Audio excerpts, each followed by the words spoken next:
दोस्तों नमस्कार, बीकेजी story time channel में आपका स्वागत है। आज की हमारी कहानी है दो भिखारी।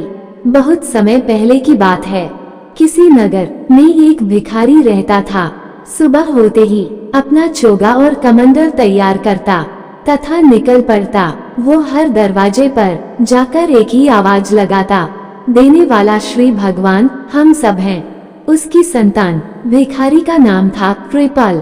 उसे जो कुछ भी मिल जाता वो उसी से संतुष्ट हो जाता। उसका एक मित्र जगन्नाथ भी भीख मांगता था। वह दरवाजे पर जाकर हाँक लगाता, देने वाला है महाराज, यही दिलवाएगा भोजन आज। कृपाल और जगन्नाथ भीख मांगने के लिए राजा के महल में भी जाते थे। राजा प्रायः दोनों की आवाज सुनता था। वह दोनों को ही भीख देता था, किंतु वह आजमाना चाहता था कि दोनों में से किसकी बात सच है।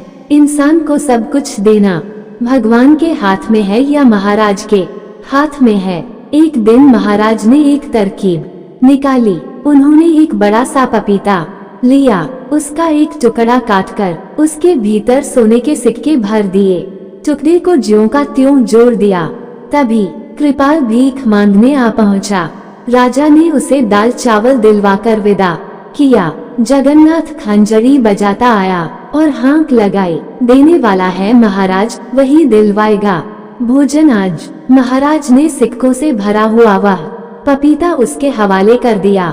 जगन्नाथ ने वह पपीता 2 आने में एक सब्जी वाले की दुकान पर बेच दिया। मिले हुए पैसों से उसने भोजन का जुगाड़ कर लिया।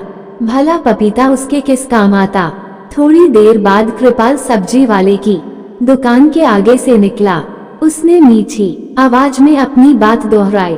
सब्जी वाले ने वह पपीता उसे दे दिया। कृपाल उसे दुआएं देता हुआ घर लौट आया। घर आकर उसने पपीता काटा तो सिक्के देखकर वह आश्चर्यचकित हो उठा। उसने तुरंत सिक्के उठाए और सब्जी वाले के पास पहुंच गया। उसके सिक्के देकर कहा, भाई ये तुम्हारे पपीते में से निकले हैं, इन पैसों से मेरा कोई लेना देना नहीं है। सब्जी वाला भी ईमानदार था। वह बोला, ये पपीता तो मुझे जगन्नाथ बेच गया था, तब तो ये सिक्के भी उसी के हैं। जगन्नाथ ने सिक्के देखकर कहा, ये तो महाराज के हैं, वो पपीता मुझे भीख में वहीं से मिला था। महाराज तीनों व्यक्तियों और सिक्कों को देखकर हैरान हो गए। सारी कहानी सुनकर उन्हें विश्वास हो गया कि इंसान को ईश्वर पर ही विश्वास करना चाहिए, वही सबको देने वाला है। राजा ने तीनों को यथायोग्य उपहार देकर विदा किया। हाँ, उसी दिन